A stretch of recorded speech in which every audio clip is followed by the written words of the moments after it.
నమస్తే welcome to వీటెన్ news. Korukonda మండలం కాపవరం గ్రామంలో మాజీ సర్పంచ్ తెలకంశెట్టి శ్రీను ఆధ్వర్యంలో మాజీ ఎమ్మెల్యే పెందుర్తి వెంకటేష్ కి భారీ గజమాలతో సత్కరించారు. ఈ సందర్భంగా తెలకంశెట్టి శ్రీను కాపవరం ఎన్టీఆర్ విగ్రహం వద్ద వెంకటేష్ కి దిష్టిబొమ్మ తీశారు.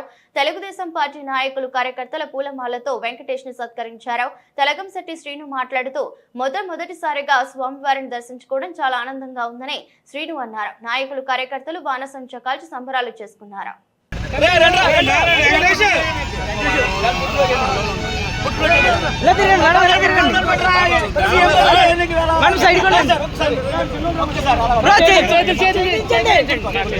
మళ్ళీ పెట్టండి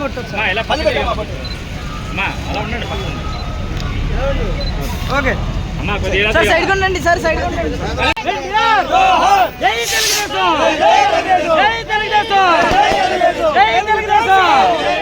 చంద్రబాబు గారు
జై తెలుగుదేశం.